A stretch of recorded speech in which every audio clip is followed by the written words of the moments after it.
ಎಲ್ರಿಗೂ ನಮಸ್ಕಾರ. ಪ್ರೇಮಾನು TV Kannada YouTube ಚಾನಲ್ಗೆ ನಿಮ್ಮೆಲ್ರಿಗೂ ಕೂಡ ಸ್ವಾಗತ. ಸ್ನೇಹಿತರೆ, ಇವತ್ತಿನ ವಿಡಿಯೋದಲ್ಲಿ ಏನು ಸೋಷಿಯಲ್ ಸ್ಟಡಿ, ಸಮಾಜ ವಿಜ್ಞಾನಕ್ಕೆ ಸಂಬಂಧಪಟ್ಟ ಹಾಗೆ ಒಂದಷ್ಟು ಪ್ರಮುಖ ಪ್ರಶ್ನೋತ್ತರಗಳನ್ನ ಮತ್ತು ಲಾಸ್ಟ್ ಇಯರ್ CTET ಎಕ್ಸಾಮ್ನಲ್ಲಿ ಕೇಳಿದಂತಹ ಪ್ರಶ್ನೋತ್ತರಗಳನ್ನ ತೊಗೊಂಡು ಬಂದಿದ್ದೀನಿ. ಖಂಡಿತವಾಗ್ಲೂ ಕೂಡ ಮುಂದೆ ಬರ್ತಕ್ಕಂತಹ CTET ಎಕ್ಸಾಮ್ಗೆ ಹೆಲ್ಪ್ ಆಗುತ್ತೆ. ಇನ್ನೇನು 8 ದಿನಗಳು ಮಾತ್ರ ಬಾಕಿ ಇರೋದ್ರಿಂದ ಈ ವಿಡಿಯೋ ನಿಮ್ಮ ಒಂದು CTET ಎಕ್ಸಾಮ್ನ ದೃಷ್ಟಿಯಿಂದ ಹೆಲ್ಪ್ ಆಗುತ್ತೆ. ಯಾರೆಲ್ಲ ಈ ವಿಡಿಯೋನ ನೋಡ್ತಾ ಇದ್ದೀರಾ ಎಲ್ಲೂ ಕೂಡ ಸ್ಕಿಪ್ ಮಾಡಿದೆ ಪೂರ್ತಿ ವಿಡಿಯೋನ ನೋಡಿ, ಜೊತೆಗೆ ಸಬ್ಸ್ಕ್ರೈಬ್ ಮಾಡ್ಕೊಂಡು ನೋಡೋದನ್ನ ದಯವಿಟ್ಟು ಮರಿಬೇಡಿ ಅಂತ ಹೇಳ್ತಾ, ಜಾಸ್ತಿ ತಡ ಮಾಡೋದು ಬೇಡ, ಬನ್ನಿ ಆದಷ್ಟು ಬೇಗ ಇವತ್ತಿನ ವಿಡಿಯೋನ ಶುರು ಮಾಡ್ತಾ ಹೋಗೋಣ. ಸ್ನೇಹಿತರೆ, ಮೊದಲನೇ ಪ್ರಶ್ನೆ ನೋಡಿ, ಈ ರೀತಿ ಕೇಳಿದರೆ, which of the following human activities impact environment ಅಂತ ಇದೆ. ಅದರ ಕೆಳಗಿನ ಯಾವ ಮಾನವ ಚಟುವಟಿಕೆಗಳು ಪರಿಸರದ ಮೇಲೆ ಪರಿಣಾಮವನ್ನು ಬೀರುತ್ತೆ ಅಂತ. ಮೊದಲನೇದು ಅಗ್ರಿಕಲ್ಚರ್, ಕೃಷಿ. ಎರಡನೇದು ಮ್ಯಾನುಫ್ಯಾಕ್ಚರಿಂಗ್ ಇಂಡಸ್ಟ್ರೀಸ್ ಅಂದರೆ ತಯಾರಿಕಾ ಕೈಗಾರಿಕೆ. ಆಪ್ಷನ್ 3 ಹಂಟಿಂಗ್ ಆಫ್ ಆನಿಮಲ್ಸ್, ಪ್ರಾಣಿಗಳ ಬೇಟೆ. Option 4 all of the above ಅಂತ ಇದೆ. ಸೊ ಈ ಪ್ರಶ್ನೆಗೆ ಸರಿಯಾದ ಒಂದು ಆನ್ಸರ್ ಅಂತ ಬಂದಾಗ, ಯಾವ ಒಂದು ಆಕ್ಟಿವಿಟೀಸ್ ಪರಿಸರದ ಮೇಲೆ ಪರಿಣಾಮ ಬೀರುತ್ತೆ ಮಾನವ ಚಟುವಟಿಕೆ ಅಂತಂದರೆ ಆಪ್ಷನ್ 4 ಏನಿದೆ ಅಲ್ಲ, ಆಲ್ ಆಫ್ ದ ಎಬೋ ಅನ್ನೋದು ಆನ್ಸರ್ ಆಗುತ್ತೆ. ಸೊ ಮಾನವ ಚಟುವಟಿಕೆಗಳೆಲ್ಲವೂ ಕೂಡ ನೇರವಾಗಿ ಅಥವಾ ಪರೋಕ್ಷವಾಗಿ ಪರಿಸರವನ್ನು ಪ್ರಭಾವಿಸೋದ್ರಿಂದ ಆಪ್ಷನ್ 4 ಸರಿಯಾದ ಒಂದು ಆನ್ಸರ್ ಆಗಿರುತ್ತೆ. ಎರಡನೇ ಪ್ರಶ್ನೆ, ಅಬಯೋಟಿಕ್ ಅಂದರೆ ಅಜೈವಿಕ, abiotic environment will not include dash ಅಂತ ಕೇಳಿದ್ದಾರೆ. ಅಜೈವಿಕ ಪರಿಸರದಲ್ಲಿ ಯಾವುದನ್ನು ಒಳಗೊಂಡಿಲ್ಲ ಅನ್ನೋದು. ಆಪ್ಷನ್ ನೋಡಿ, ಪ್ಲಾಂಟ್ಸ್ ಸಸ್ಯಗಳು. ಆಪ್ಷನ್ 2 ಸಾಯಿಲ್ ಮಣ್ಣು. ಆಪ್ಷನ್ 3 ಏರ್ ಗಾಳಿ. ಆಪ್ಷನ್ 4 ವಾಟರ್ ನೀರು ಅಂತ. ಸೊ ಅಬಯೋಟಿಕ್ ಎನ್ವಿರಾನ್ಮೆಂಟ್ ಅಂತ ಬಂದಾಗ ಇಲ್ಲಿ ಆಪ್ಷನ್ 1 ಸಸ್ಯಗಳು ಅನ್ನೋದು ಸರಿಯಾದ ಒಂದು ಆನ್ಸರ್ ಆಗುತ್ತೆ. ಸಸ್ಯಗಳು, ಜೀವಿಗಳು, ಉಳಿದವು ಏನು ಅಜೈವಿಕ ಅಂಶಗಳಾಗಿರುತ್ತೆ. ಸೊ ಹಾಗಾಗಿ ಆಪ್ಷನ್ 1 ಸಸ್ಯಗಳು ಅನ್ನೋದು ಸರಿಯಾಗಿರ್ತಕ್ಕಂತಹ ಒಂದು ಆನ್ಸರ್ ಅಂತ ಹೇಳ್ಬೋದು. ಸೊ ಸಸ್ಯಗಳು, ಜೀವಿಗಳು ಇದು ಬಯೋಟಿಕ್, ಉಳಿದೆಲ್ಲವುಗಳು ಕೂಡ ಏನು ಅಬಯೋಟಿಕ್. ಹಾಗಾಗಿ ಆಪ್ಷನ್ 1 ಸರಿಯಾದ ಉತ್ತರ ಆಗುತ್ತೆ. ಆ್ಯಂಡ್ ನೆಕ್ಸ್ಟ್ ಮೂರನೇ ಒಂದು ಪ್ರಶ್ನೆ, the group of organisms which convert light to food are called dash ಅಂತ ಕೇಳಿದ್ದಾರೆ. ಬೆಳಕಿನಿಂದ ಆಹಾರವನ್ನು ತಯಾರಿಸುವ ಜೀವಿಗಳ ಗುಂಪನ್ನು ಏನಂತ ಹೇಳಿ ಕರೀತಾರೆ ಅಂತ. ಸೊ ಆಪ್ಷನ್ 1, ಸೊ ಮೊದಲನೇ ಆಪ್ಷನ್ ನೋಡಿ ಇಲ್ಲಿ ಹೆಟಿರೋಟ್ರಾಪ್ಸ್ ಅಂದರೆ ಪರಪೋಷಿಗಳು. ಎರಡನೇದು ಓಮ್ನಿವಾರ್ಸ್ ಅಂದರೆ ಸರ್ವಹಾರಿಗಳು. ಆಪ್ಷನ್ 3 ಆಟೋಟ್ರೋಪ್ಸ್ ಅಂದರೆ ಸ್ವಯಂ ಪೋಷಿಗಳು. ಆಪ್ಷನ್ 4 ಡಿಕಂಪೋಸರ್ಸ್ ಅಂದರೆ ವಿಭಜಕರು ಅಂತ. ಸೊ ಇಲ್ಲಿ ಸರಿಯಾಗಿರ್ತಕ್ಕಂತಹ ಒಂದು ಆನ್ಸರ್ ಅಂತ ಬಂದಾಗ ಆಪ್ಷನ್ 3 ಆಟೋಟ್ರೋಪ್ಸ್ ಅನ್ನೋದು ಸರಿಯಾದ ಆನ್ಸರ್ ಆಗುತ್ತೆ. ಸಸ್ಯಗಳು ಸೂರ್ಯನ ಬೆಳಕಿನಿಂದ ಆಹಾರವನ್ನು ತಯಾರು ಮಾಡುವಂಥದ್ದು. ಸೊ ಹಾಗಾಗಿ ಆಪ್ಷನ್ 3 ಸ್ವಯಂ ಪೋಷಿಗಳು ಅನ್ನೋದು ಸರಿಯಾಗಿರ್ತಕ್ಕಂತಹ ಉತ್ತರ ಆಗುತ್ತೆ. ಆ್ಯಂಡ್ ನೆಕ್ಸ್ಟ್ ಮುಂದಿನ ಒಂದು ಪ್ರಶ್ನೆ, ಇದು ಬಂದು ಏನೋ ಸ್ಟೇಟ್ಮೆಂಟ್ಸ್ ಆಗಿರುತ್ತೆ. ಮೊದಲನೇ ಒಂದು ಸ್ಟೇಟ್ಮೆಂಟ್ ಏನು ಕೊಟ್ಟಿದ್ದಾರೆ ನೋಡಿ, A statement, environment in its totality is a basic life support system ಅಂದರೆ ಸಂಪೂರ್ಣ ಪರಿಸರವು ಮೂಲ ಜೀವ ಸಹಾಯಕ ವ್ಯವಸ್ಥೆಯಾಗಿದೆ ಅನ್ನೋದು. ಎರಡನೇ ಒಂದು statement, social, economic and political aspect of man nature relation as termed as cultural environment, ಮಾನವ ಪ್ರಕೃತಿ ಸಂಬಂಧದ ಸಾಮಾಜಿಕ, ಆರ್ಥಿಕ, ರಾಜಕೀಯ ಅಂಶಗಳನ್ನು ಸಾಂಸ್ಕೃತಿಕ ಪರಿಸರ ಅಂತ ಹೇಳಿ ಕರಿತೀವಿ ಅಂತ. ಸೊ ಈ ಎರಡೂ ಸ್ಟೇಟ್ಮೆಂಟ್ಗಳಲ್ಲಿ ಯಾವುದು ಕರೆಕ್ಟ್ ಯಾವುದು ರಾಂಗ್ ಅನ್ನೋದನ್ನ ಹೇಳಬೇಕಾಗುತ್ತೆ. ಆ್ಯಂಡ್ ಆಪ್ಷನ್ಸ್ ನೋಡಿ ಈ ರೀತಿ ಕೊಟ್ಟಿದ್ದಾರೆ. ಸರಿಯಾಗಿರುವಂತಹ ಒಂದು ಉತ್ತರವನ್ನು ನೀವು ಗೆಸ್ ಮಾಡಿ ಆಯ್ತಲ್ಲ. Yes, option 4 both A and B are correct ಅನ್ನೋದು ಸರಿಯಾದ ಉತ್ತರ ಆಗುತ್ತೆ. ಸೊ ಮೊದಲನೇ ಒಂದು ಸ್ಟೇಟ್ಮೆಂಟ್ ಕೂಡ ಕರೆಕ್ಟು, ಎರಡನೇ ಒಂದು ಸ್ಟೇಟ್ಮೆಂಟ್ ಕೂಡ ಕರೆಕ್ಟ್ ಆಗಿರುತ್ತೆ. ಸೊ ಹಾಗಾಗಿ ಆಪ್ಷನ್ 4 ಸರಿಯಾದ ಆನ್ಸರ್ ಅಂತ ಹೇಳ್ಬೋದು. ನೆಕ್ಸ್ಟ್ ಮುಂದಿನ ಪ್ರಶ್ನೆ, ಇದು ಕೂಡ ಒಂದು ಸ್ಟೇಟ್ಮೆಂಟ್ ಆಗಿದೆ. So consider the following statements A and B and choose the correct answer. ಮೊದಲನೇ ಒಂದು statement, biosphere is the zone of contact between land, air and water where all forms of life exist. ಭೂಮಿಯಲ್ಲಿ ಜೀವ ಇರುವ ಪ್ರದೇಶವೇ ಜೀವಮಂಡಲ ಅನ್ನೋದು. So ಎರಡನೇ ಒಂದು statement, similar sphere exist with planet Mars, ಮಂಗಳ ಗ್ರಹದಲ್ಲಿಯೂ ಇಂತಹ ಜೀವಮಂಡಲ ಇದೆ ಅನ್ನೋದು. ಸೊ ಈ ಎರಡೂ ಹೇಳಿಕೆಗಳಲ್ಲಿ ಯಾವ ಹೇಳಿಕೆ ಕರೆಕ್ಟ್ ಆಗಿದೆ? ಸೊ ನೋಡಿ ಇಲ್ಲಿ ನೀವು ಇದು ನಾನು ಮತ್ತೆ ಓದಕ್ಕೆ ಹೋಗಲ್ಲ ಆಪ್ಷನ್ಸ್ಗಳನ್ನು, ಸ್ಟೇಟ್ಮೆಂಟ್ ಆಪ್ಷನ್ಸ್ಗಳನ್ನು ನೀವು ನೋಡಿದಿರಿ ಅಲ್ವಾ. ಎಸ್, ಗೆಸ್ ಕೂಡ ಮಾಡಿದಿರಿ ಅಂತ ಅನ್ಕೊಳ್ತಾ ಈ ಒಂದು ಪ್ರಶ್ನೆಗೆ ಸರಿಯಾದ ಉತ್ತರ ಬಂದ್ಬಿಟ್ಟು option 1, A is true but B is false ಅಂತ. ಸೊ ಆಪ್ಷನ್ 1 ಕರೆಕ್ಟು, ಎರಡನೇದು ಬಂದ್ಬಿಟ್ಟು ಇಲ್ಲಿ wrong, B statement wrong. So ಮಂಗಳ ಗ್ರಹದಲ್ಲಿ ಜೀವಮಂಡಲ ಇಲ್ಲ. ಹಾಗಾಗಿ ಆಪ್ಷನ್ 1 ಮಾತ್ರ ಅಂದರೆ ಮೊದಲನೇ ಸ್ಟೇಟ್ಮೆಂಟ್ ಮಾತ್ರ ಕರೆಕ್ಟು, ಎರಡನೇ ಸ್ಟೇಟ್ಮೆಂಟು ಕಂಪ್ಲೀಟ್ ಆಗಿ ರಾಂಗ್ ಆಗಿರುತ್ತೆ. ಓಕೆನಾ. ನೆಕ್ಸ್ಟು ಮುಂದಿನ ಪ್ರಶ್ನೆ, ಆರನೇ ಒಂದು ಪ್ರಶ್ನೆ, ಇದು ಕೂಡ ಸ್ಟೇಟ್ಮೆಂಟ್ ಆಗಿರುತ್ತೆ. ಮೊದಲನೇ ಒಂದು ಸ್ಟೇಟ್ಮೆಂಟ್ ಏನು ಕೊಟ್ಟಿದ್ದಾರೆ, weathering is the warning varying away of the landscape ಅಂತ ಇದೆ. ಅಂದರೆ ವಾತಾವರಣ ಎಂದರೆ ಭೂರೂಪಗಳ ಧರಿಸುವಿಕೆ ಅಂತ. ಎರಡನೇ ಒಂದು statement, erosion is the breaking up of the rocks, ಅಪಕ್ಷಯ ಅಂದರೆ ಶಿಲೆಗಳ ಚೂರು ಚೂರಾಗುವುದು ಅನ್ನೋದು. ಸೊ ಈ ಎರಡೂ ಹೇಳಿಕೆಗಳಲ್ಲಿ ಯಾವ ಹೇಳಿಕೆ ಕರೆಕ್ಟ್ ಆಗಿದೆ ಹಾಗಾದರೆ ನೋಡಿ, ಇಲ್ಲಿ ಆಪ್ಷನ್ಸ್ಗಳನ್ನು ನಾವು ಈ ರೀತಿಯಾಗಿ ನೋಡ್ತಾ ಹೋಗ್ಬೋದು. ಸರಿಯಾಗಿರ್ತಕ್ಕಂತಹ ಒಂದು ಆನ್ಸರ್ ಈ ಒಂದು ಪ್ರಶ್ನೆಗೆ ಆಪ್ಷನ್ ಬಿ ಅಥವಾ ಎರಡನೇ option both A and B are false ಅನ್ನೋದು ಸರಿಯಾದ ಆನ್ಸರ್ ಆಗುತ್ತೆ.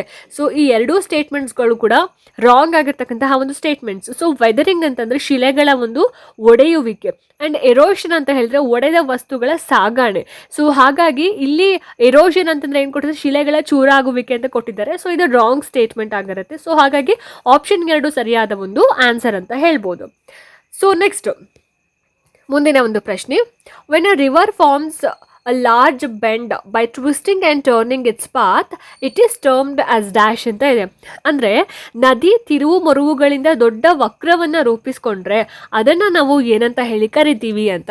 ಸೊ ಮೊದಲನೇದು ವಾಟರ್ ಫಾಲ್ ಜಲಪಾತ, ಎರಡನೇದು ಫ್ಲಡ್ ಪ್ಲೇನ್ಸ್ ಪ್ರವಾಹ ಸಮತಟ್ಟು, ಮೂರನೇದು ಮೆಂಡರ್ಸ್, ನಾಲ್ಕನೇದು ಡೆಲ್ಟಾ. ಸೊ ಏನಿರ್ಬೋದು ಹಾಗಾದರೆ ಈ ಪ್ರಶ್ನೆಗೆ ಸರಿಯಾದ ಉತ್ತರ ಆಪ್ಷನ್ 3 ಮೆಂಡರ್ಸ್ ಅನ್ನೋದು ಆನ್ಸರ್ ಆಗುತ್ತೆ. ಸೊ ನದಿಯ ಒಂದು ತಿರುವುಗಳಿಗೆ ನಾವೇನಂತ ಹೇಳಿ ಕರಿತೀವಿ, ಮೆಂಡರ್ ಅಂತ ಹೇಳಿ ಕರಿತೀವಿ. ಆಪ್ಷನ್ 3 ಸರಿಯಾದ ಆನ್ಸರ್ ಈ ಒಂದು ಪ್ರಶ್ನೆಗೆ. ಸೊ ನೆಕ್ಸ್ಟ್ 8ನೇ ಒಂದು ಪ್ರಶ್ನೆ, oxbow lake is associated with dash ಅಂತ ಕೇಳಿದ್ದಾರೆ. ಸೊ ಆಕ್ಸ್ಬೋ ಸರೋವರ ಎಲ್ಲಿ ಸರೋವರವು ಸಂಬಂಧಿಸಿದ ಭೂರೂಪ ಯಾವುದು ಅನ್ನೋದು. ಆಪ್ಷನ್ 1 ವಾಟರ್ ಲ್ಯಾಂಡ್ಸ್ಕೇಪ್ ಜಲಭೂರೂಪ, ಆಪ್ಷನ್ 2 ವಿಂಡ್ ಲ್ಯಾಂಡ್ಸ್ಕೇಪ್ ಗಾಳಿ ಭೂರೂಪ, ಆಪ್ಷನ್ 3 ಐಸ್ ಲ್ಯಾಂಡ್ಸ್ಕೇಪ್ ಹಿಮ ಭೂರೂಪ, and fourth one none of the above ಅಂತ ಇದೆ. ಸೊ ಇಲ್ಲಿ ಆಕ್ಸ್ಬೋ ಅಂತಕ್ಕಂಥದ್ದು ಆಪ್ಷನ್ 1 ವಾಟರ್ ಲ್ಯಾಂಡ್ಸ್ಕೇಪ್ ಅನ್ನೋದು ಸರಿಯಾಗಿರ್ತಕ್ಕಂತಹ ಒಂದು ಆನ್ಸರ್ ಅಂತ ಹೇಳ್ಬೋದು. ಸೊ ನದಿಯ ಕ್ರಿಯೆಯಿಂದ ಆಕ್ಸ್ಬೋ ಸರೋವರ ರೂಪುಗೊಳ್ಳುವಂಥದ್ದು. ಸೊ ಆಪ್ಷನ್ 1 ಸರಿಯಾದ ಆನ್ಸರ್ ಆಗಿರುತ್ತೆ. ಆ್ಯಂಡ್ ನೆಕ್ಸ್ಟ್ ಮುಂದಿನ ಪ್ರಶ್ನೆ, so which one of the following is incorrect about tropical evergreen forest ಅಂತ ಕೇಳಿದ್ದಾರೆ. ಅಂದರೆ ಉಷ್ಣಮಂಡಲ ಸದಾ ಹಸಿರು ಅರಣ್ಯಗಳ ಬಗ್ಗೆ ಇರತಕ್ಕಂತಹ ಒಂದು ತಪ್ಪಾದ ಹೇಳಿಕೆ ಯಾವುದು ಅನ್ನೋದು. Option 1 they lie between 15 degree north and 15 degree south in both hemispheres. So 15 degree north ಮತ್ತು 15 ಡಿಗ್ರಿ ಸೌತ್ಗಳ ನಡುವೆ ಇದೆ ಅನ್ನೋದು. ಎರಡನೇದು it experiences hot and humid climate throughout the year, ವರ್ಷ ಪೂರ್ತಿ ಬಿಸಿ ಮತ್ತು ತೇವಯುಕ್ತ ಹವಾಮಾನ. ಮೂರನೇದು trees do not shed their leaves in this region ಅಂತ ಕೊಟ್ಟಿದ್ದಾರೆ. ಮರಗಳು ಎಲೆಯನ್ನು ಬೀಳ್ಸೋದಿಲ್ಲ ಆ ಒಂದು ಟೈಮಲ್ಲಿ, ಋತುವಿನಲ್ಲಿ ಅನ್ನೋದು. And fourth one all of the above ಅನ್ನೋದು ಕ್ವೆಶನ್ನು. ಸೊ ಆಪ್ಷನ್ ಮೇಲಿನ ಎಲ್ಲವೂ ಕೂಡ ಅಂತ. ಸೊ ಈ ಪ್ರಶ್ನೆಗೆ ಸರಿಯಾಗಿರ್ತಕ್ಕಂಥ ಒಂದು ಆನ್ಸರ್ ಅಂತ ಬಂದಾಗ ಆಪ್ಷನ್ 1 ಏನಿದೆ, option 1 they lie between 15 degree north and 15 degree south in both hemisphere ಅನ್ನೋದು ಆನ್ಸರ್ ಆಗುತ್ತೆ. ಇವು 23.5 degree north and 23.5 degree south ನಡುವೆ ಇರೋವಂಥದ್ದು. ಹಾಗಾಗಿ ಆಪ್ಷನ್ 1 ಸರಿಯಾಗಿರ್ತಕ್ಕಂತಹ ಆನ್ಸರ್ ಆಗುತ್ತೆ. And next, vultures in the Indian subcontinent started dying of kidney failure shortly after scavenging livestock treated with dash ಅಂತ. ಅಂದರೆ ಭಾರತದಲ್ಲಿ ಗಿಡುಗಗಳು ಸಾಯೋದಕ್ಕೆ ಕಾರಣವಾದ ಒಂದು ಔಷಧಿ ಯಾವುದು ಅನ್ನೋದು. ಆಪ್ಷನ್ 1 ಐಬುಪ್ರೊಫೆನ್ ಅಂತ, ibuprofen. Option 2 aldrin. Option 3 diclofenac. Option 4 aspirin ಅಂತ ಇದೆ. ಸೊ ಸರಿಯಾದ ಒಂದು ಆನ್ಸರ್ ಅಂತ ಬಂದಾಗ ಈ ಒಂದು ಪ್ರಶ್ನೆಗೆ ಆಪ್ಷನ್ 3 ಏನು ಕೊಟ್ಟಿದ್ದಾರೆ,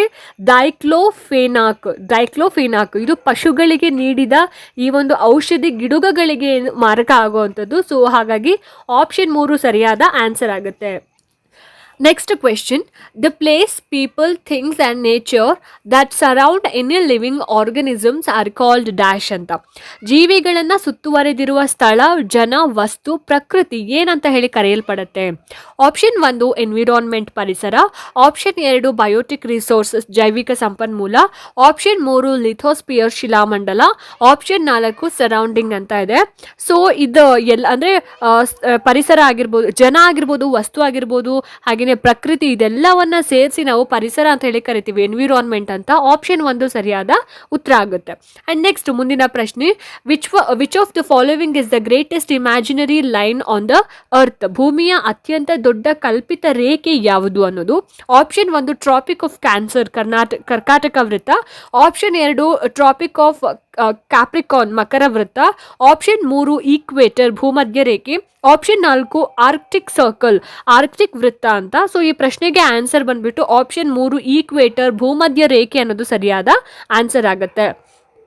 ಅಂಡ್ ನೆಕ್ಸ್ಟ್ ಮುಂದಿನ question, which is incorrect about globe? ಗ್ಲೋಬ್ನ ಬಗ್ಗೆ ತಪ್ಪಾದ ಹೇಳಿಕೆ ಯಾವುದು? ಮೊದಲನೇದು ನೋಡಿಲಿ, it is the true model of the earth, ಭೂಮಿಯ ನಿಜವಾದ ಒಂದು ಮಾದರಿಯಾಗಿರುತ್ತೆ. Option 2 a fixed needle through a globe in a tilted manner is its axis, ವಕ್ರವಾಗಿ ಇಟ್ಟ ಸೂಜಿ ಅದರ ಒಂದು ಅಕ್ಷ. ಮೂರನೇ option, on real earth there is no such fixed line, ನಿಜವಾದ ಭೂಮಿನಲ್ಲಿ ಇಂತಹ ಒಂದು ರೇಖೆನೇ ಇಲ್ಲ. Option 4 there are several fixed lines on the earth, ಭೂಮಿಯಲ್ಲಿ ಹಲವಾರು ಸ್ಥಿರ ರೇಖೆಗಳಿವೆ ಅಂತ. ಸೊ ಇಲ್ಲಿ ಸರಿಯಾದ ಒಂದು ಆನ್ಸರ್ ಅಂತ ಬಂದಾಗ ನಾವು ಆಪ್ಷನ್ 4 ನಾವು ಸೆಲೆಕ್ಟ್ ಮಾಡಬೇಕಾಗತ್ತೆ.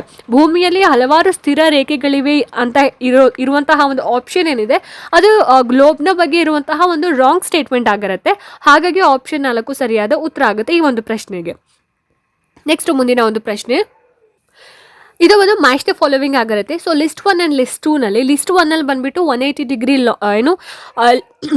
ಲಾಂಗಿಟ್ಯೂಡ್ ರೇಖಾಂಶ ಆ್ಯಂಡ್ 0 ಡಿಗ್ರಿ ಲಾಂಗಿಟ್ಯೂಡ್ ರೇಖಾಂಶ, ಹಾಗೆಯೇ 23.5 ಡಿಗ್ರಿ ಉತ್ತರ ಅಕ್ಷಾಂಶ, 66.5 ಡಿಗ್ರಿ ದಕ್ಷಿಣ ಅಕ್ಷಾಂಶ ಅಂತ ಕೊಟ್ಟಿದ್ದಾರೆ. ಅದನ್ನು ನಾವೇನು ಮಾಡಬೇಕು, ಮ್ಯಾಚ್ ಮಾಡ್ಕೊತ ಹೋಗಬೇಕಾಗುತ್ತೆ. ಸೊ ಇಲ್ಲಿ 180 ಡಿಗ್ರಿ ಲಾಂಗಿಟ್ಯೂಡ್ ಅಂತ ಬಂದಾಗ ಅದು ನಾವು ಅಂತಾರಾಷ್ಟ್ರೀಯ ದಿನಾಂಕ ರೇಖೆ ಅಂತ ಹೇಳಿ ಸೆಲೆಕ್ಟ್ ಮಾಡಬೇಕಾಗತ್ತೆ, ಥರ್ಡ್ ಒನ್. ಆಯಿತಾ, ಇಲ್ಲಿ ಬರೀತೀನಿ, 1ನೇದು ಬಂದು 3ಕ್ಕಾಗತ್ತೆ. ಆ್ಯಂಡ್ 0 ಡಿಗ್ರಿ ಲಾಂಗಿಟ್ಯೂಡ್ ಅಂತ ಬಂದಾಗ ಅದನ್ನು ನಾವು ಸೆಕೆಂಡ್ ಒನ್, ಪ್ರಧಾನ ರೇಖಾಂಶ ಅದರಲ್ಲೇ ಇದೆ. ಆ್ಯಂಡ್ 23.5 ಡಿಗ್ರಿ ಉತ್ತರ ಅಕ್ಷಾಂಶ ಅಥವಾ 23.5 ಡಿಗ್ರಿ ನಾರ್ತ್ ಲ್ಯಾಟಿಟ್ಯೂಡ್ ಅಂತ ಬಂದಾಗ ಇದನ್ನು ನಾವು ಫಿಫ್ತ್ ಒನ್, ಕರ್ಕಾಟಕ ಸಂಕ್ರಾಂತಿ ವೃತ್ತ, tropic of cancer. And last one 66.5 degree south latitude ಅಂತ ಬಂದಾಗ ಫಸ್ಟ್ ಒನ್. ಓಕೆ, ಸೊ ಏನು ಅಂಟಾರ್ಟಿಕ್ ಸರ್ಕಲ್ ಅನ್ನೋದು ಸರಿಯಾದ ಒಂದು ಆನ್ಸರ್ ಆಗುತ್ತೆ. ಸೊ ಹಾಗಾಗಿ ಈ ಒಂದು ಏನು ಮ್ಯಾಚ್ ದ ಫಾಲೋವಿಂಗ್ ಅಂತ ಬಂದಾಗ ಇದು ಕರೆಕ್ಟ್ ಆಗಿರ್ತಕ್ಕಂಥ ಒಂದು ಆನ್ಸರ್ ಅಂತ ಹೇಳ್ಬೋದು. ಓಕೆ, ನೆಕ್ಸ್ಟ್ ಮುಂದಿನ ಒಂದು ಪ್ರಶ್ನೆ, the torrid or tropical zone includes all areas located between dash ಅಂತ ಕೇಳಿದ್ದಾರೆ. ಸೊ ಇದು ಟಾರಿಡ್ ಅಂತ, ಟೋರಿಡ್ ಅಥವಾ ಉಷ್ಣಮಂಡಲ ವಲಯ ಯಾವ ಅಕ್ಷಾಂಶಗಳ ಮಧ್ಯೆ ಇದೆ? Option 1 30 degree north and 30 degree south latitude. Option 2 15 degree north and 15 degree south latitude. Option 3 prime meridian and international date line. Option 4 23.5 degree north and 23.5 degree south latitude ಅಂತ ಇದೆ. So ಈ ಪ್ರಶ್ನೆಗೆ ಸರಿಯಾದ ಒಂದು ಆನ್ಸರ್ ಆಪ್ಷನ್ 4, 23.5 ಡಿಗ್ರಿ ಉತ್ತರ ಮತ್ತು 23.5 degree ದಕ್ಷಿಣ. So ಕರ್ಕಾಟಕ ವೃತ್ತ ಮತ್ತು ಮಕರ ವೃತ್ತದ ನಡುವೆ ಉಷ್ಣ ಮಂಡಲ ಇರೋ ಅಂಥದ್ದು. ಹಾಗಾಗಿ ಆಪ್ಷನ್ 4 ಸರಿಯಾದ ಒಂದು ಆನ್ಸರ್ ಆಗುತ್ತೆ. ನೆಕ್ಸ್ಟ್ ಮುಂದಿನ ಪ್ರಶ್ನೆ, the city of saint Louis is 90 degree to the west of London. So sunrise at London will be dash. ಲಂಡನ್ನಿಂದ 90 ಡಿಗ್ರಿ ಪಶ್ಚಿಮಕ್ಕೆ ಇರುವ ಸೇಂಟ್ ಲೂಯಿಸ್ನಲ್ಲಿ ಸೂರ್ಯೋದಯ ಯಾವಾಗ ಆಗುತ್ತೆ? ಸೊ ಆಪ್ಷನ್ಸ್ನ ನೀವು ನೋಡ್ತಾ ಇದ್ದೀರಿ. ಸರಿಯಾಗಿರ್ತಕ್ಕಂತಹ ಒಂದು ಆನ್ಸರ್ ಈ ಒಂದು ಪ್ರಶ್ನೆಗೆ option 2 6 hours earlier than Saint Louis ಅಂತ ಇದೆ. ಅಂದರೆ ಲಂಡನ್ಗಿಂತ 6 ಗಂಟೆ ಮೊದಲು ಅನ್ನೋದು ಸರಿಯಾದ ಒಂದು ಆನ್ಸರ್ ಆಗುತ್ತೆ ಈ ಒಂದು ಪ್ರಶ್ನೆಗೆ ಉತ್ತರ. ಸೊ 15 ಡಿಗ್ರಿ ಅಂತ ಬಂದಾಗ ಇಲ್ಲಿ 1 hour ಆಗಿರುತ್ತೆ. ಅದೇ ರೀತಿ 90 ಡಿಗ್ರಿ ಅಂತ ಬಂದಾಗ 6 hours ಆಗಿರುತ್ತೆ. ಸೊ ಹಾಗಾಗಿ ಆಪ್ಷನ್ 2 ಸರಿಯಾಗಿರುವಂತಹ ಆನ್ಸರ್ ಆಗಿರುತ್ತೆ. ನೆಕ್ಸ್ಟ್ ಮುಂದಿನ ಒಂದು ಪ್ರಶ್ನೆ, ಇದು ಬಂದ್ಬಿಟ್ಟು ಸ್ಟೇಟ್ಮೆಂಟ್ ಆಗಿರುತ್ತೆ. ಸೊ ಮೊದಲನೇ ಒಂದು ಸ್ಟೇಟ್ಮೆಂಟ್ ನೋಡಿ, ಇಲ್ಲಿ ಏನು ಕೊಟ್ಟಿದ್ದಾರೆ, fridge zones exist only in northern hemisphere. ಶೀತ ವಲಯಗಳು ಉತ್ತರಾರ್ಧಗೋಳದಲ್ಲಷ್ಟೇ ಇವೆ. ಎರಡನೇದು ಏನು, temperate zones experiences hot and humid climate throughout the year. ಸಮಶೀತೋಷ್ಣ ವಲಯದಲ್ಲಿ ವರ್ಷ ಪೂರ್ತಿ ಬಿಸಿ ಮತ್ತು ತೇವ ಇರುತ್ತೆ ಅಂತ. ಸೊ ಈ ಎರಡು ಸ್ಟೇಟ್ಮೆಂಟ್ಗಳಲ್ಲಿ ಯಾವ ಸ್ಟೇಟ್ಮೆಂಟ್ ಕರೆಕ್ಟ್ ಆಗಿದೆ ಹಾಗಾದರೆ? Yes, option 2 both A and B are false ಅನ್ನೋದು ಸರಿಯಾದ ಆನ್ಸರ್ ಆಗುತ್ತೆ. ಈ ಎರಡು ಸ್ಟೇಟ್ಮೆಂಟ್ಸ್ಗಳು ಕೂಡ ರಾಂಗ್ ಆಗಿರುತ್ತೆ. ಶೀತ ವಲಯಗಳು 2 ಎರಡೂ ಕೂಡ ಅರ್ಧಗೋಳದಲ್ಲಿ ಇರುವಂಥದ್ದು. ಸೊ ಸಮಶೀತೋಷ್ಣ ವಲಯದಲ್ಲಿ ಮಧ್ಯಮ ಹವಾಮಾನ ಇರುತ್ತೆ. ಹಾಗಾಗಿ ಆಪ್ಷನ್ 2 ಈ ಪ್ರಶ್ನೆಗೆ ಸರಿಯಾಗಿರ್ತಕ್ಕಂತಹ ಒಂದು ಆನ್ಸರ್ ಅಂತ ಹೇಳ್ಬೋದು. ನೆಕ್ಸ್ಟ್ ಮುಂದಿನ ಪ್ರಶ್ನೆ 18ನೇ ಪ್ರಶ್ನೆ. ಇದು ಕೂಡ ಒಂದು ಸ್ಟೇಟ್ಮೆಂಟ್ ಆಗಿರುತ್ತೆ. ಸೊ ಮೊದಲನೇ ಒಂದು ಸ್ಟೇಟ್ಮೆಂಟ್ ನೋಡಿ, lines of longitude are fixed lines extending from pole to equator. ರೇಖಾಂಶಗಳು ಧ್ರುವದಿಂದ ಮಧ್ಯಮದವರೆಗೂ ಕೂಡ ವಿಸ್ತರಿಸುತ್ತೆ ಅನ್ನೋದು. ಎರಡನೇದು, the distance between them increases steadily polewards. ಅವುಗಳ ನಡುವಿನ ಅಂತರ ಧ್ರುವದ ಕಡೆ ಹೆಚ್ಚಾಗತ್ತೆ ಅನ್ನೋದು. ಸೊ ಈ ಎರಡು ಸ್ಟೇಟ್ಮೆಂಟ್ಗಳಲ್ಲಿ ಯಾವುದು ಕರೆಕ್ಟ್ ಆಗಿದೆ? ಹಾಗಾದ್ರೆ option 2 both A and B are false ಅನ್ನೋದು ಸರಿಯಾದ ಆನ್ಸರ್ ಆಗುತ್ತೆ. ಓಕೆನಾ? ಸೊ ರೇಖಾಂಶಗಳು ಧ್ರುವದಿಂದ ಧ್ರುವಕ್ಕೆ ಹೋಗುವಂಥದ್ದು, ಅಂತರ ಭೂಮಧ್ಯದಲ್ಲಿ ಹೆಚ್ಚಾಗ್ತಾ ಹೋಗುತ್ತೆ. ಸೊ ಹಾಗಾಗಿ ಆಪ್ಷನ್ 2 ಕೂಡ ಅಸತ್ಯ ಅಥವಾ 2 ಕೂಡ ಫಾಲ್ಸ್ ಅನ್ನೋದು ಸರಿಯಾದ ಉತ್ತರ ಆಗಿರುತ್ತೆ. ಅಂಡ್ ನೆಕ್ಸ್ಟ್ 19ನೇ ಒಂದು ಪ್ರಶ್ನೆ, in temperate zone of the earth ಅಂತ ಕೇಳಿದ್ದಾರೆ. ಅಂದ್ರೆ ಸಮಶೀತೋಷ್ಣ ವಲಯದಲ್ಲಿ ಹೇಗಿರುತ್ತೆ, ತಾಪಮಾನ ಹೆಚ್ಚಿರುತ್ತಾ ಜಾಸ್ತಿ ಇರುತ್ತಾ ಅನ್ನೋ ತರ. Temperature remains high through out the year. ವರ್ಷ ಪೂರ್ತಿ ಹೆಚ್ಚು ತಾಪಮಾನ ಇರುತ್ತೆ. ಎರಡನೇದು, temperature remains moderate through out the year. ವರ್ಷ ಪೂರ್ತಿ ಭಾರಿ ಮಳೆ ಇರುತ್ತೆ. ಮೂರನೇದು, heavy rainfall is received through out the year. ವರ್ಷ ಪೂರ್ತಿ ಭಾರಿ ಮಳೆ ಇರುತ್ತೆ. ಸೊ ಎರಡನೇದು ಬಂದು ಮಧ್ಯಮ ತಾಪಮಾನ. ಅಂಡ್ ನಾಲ್ಕನೇದು ಆಲ್ ಆಫ್ ದ ಎಬೋ, ಮೇಲಿನ ಎಲ್ಲವೂ ಅನ್ನೋದು. ಸೊ ಸರಿಯಾಗಿರ್ತಕ್ಕಂತಹ ಒಂದು ಆನ್ಸರ್ ಏನಿರ್ಬೋದು? ಆಪ್ಷನ್ 2. ಆಪ್ಷನ್ 2 ಏನು ನೋಡ್ತಾ ಇದ್ದೀರಿ? Temperature remains moderate through out the year, ಮಧ್ಯಮ ತಾಪಮಾನ ಅಂತ.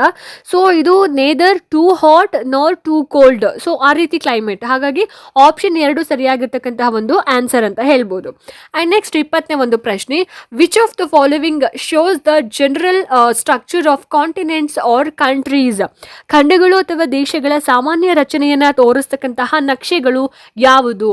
ಆಪ್ಷನ್ 1 ಟೋಪೋಗ್ರಾಫಿಕ್ ಮ್ಯಾಪ್ಸ್, ಭೂ ಆಕಾರ ನಕ್ಷೆಗಳು. ಆಪ್ಷನ್ 2 ಥೀಮ್ಯಾಟಿಕ್ ಮ್ಯಾಪ್ಸ್, ವಿಷಯಾಧಾರಿತ ನಕ್ಷೆಗಳು. Option 4 wall maps and atlas maps, ಗೋಡೆ ನಕ್ಷೆಗಳು ಮತ್ತೆ ಅಟ್ಲಾಸ್ ನಕ್ಷೆಗಳು. And last one both topographic and thematic maps ಅಂತ ಇದೆ. ಸರಿಯಾಗಿರ್ತಕ್ಕಂತಹ ಒಂದು ಆನ್ಸರ್ ಏನಿರ್ಬೋದು? ಆಪ್ಷನ್ 3 ಸರಿಯಾದ ಆನ್ಸರ್ ಆಗುತ್ತೆ. ಗೋಡೆ ನಕ್ಷೆಗಳು ಮತ್ತೆ ಅಟ್ಲಾಸ್ ನಕ್ಷೆಗಳು ಅನ್ನೋದು ಸರಿಯಾಗಿರುವಂತಹ ಉತ್ತರ ಈ ಒಂದು ಪ್ರಶ್ನೆಗೆ. ಓಕೆ, ನೆಕ್ಸ್ಟ್ 21ನೇ ಪ್ರಶ್ನೆ, what features would be identified on topographical map ಅಂತ ಇದೆ. ಅಂದರೆ ಭೂ ಆಕಾರ ನಕ್ಷೆಯಲ್ಲಿ ಯಾವ ಲಕ್ಷಣಗಳನ್ನ ಗುರುತಿಸಲಾಗಿದೆ ಅಂತ. Option 1 towns and cities. Option 2 railway stations. Option 3 rivers and mountains. Option 4 airports. ಸರಿಯಾದ ಒಂದು ಆನ್ಸರ್ ಏನು? ಟೋಪೋಗ್ರಾಫಿಕಲ್ ಮ್ಯಾಪ್ನಲ್ಲಿ ಯಾವ ಒಂದು ಕ್ಯಾರೆಕ್ಟರಿಸ್ಟಿಕ್ಸ್ನ ಐಡೆಂಟಿಫೈ ಮಾಡಿದ್ದಾರೆ ಅಂದರೆ ಆಪ್ಷನ್ 3 ರಿವರ್ಸ್ ಆ್ಯಂಡ್ ಮೌಂಟೇನ್ಸ್ ಅನ್ನೋದು ಸರಿಯಾದ ಒಂದು ಆನ್ಸರ್ ಆಗಿರುತ್ತೆ.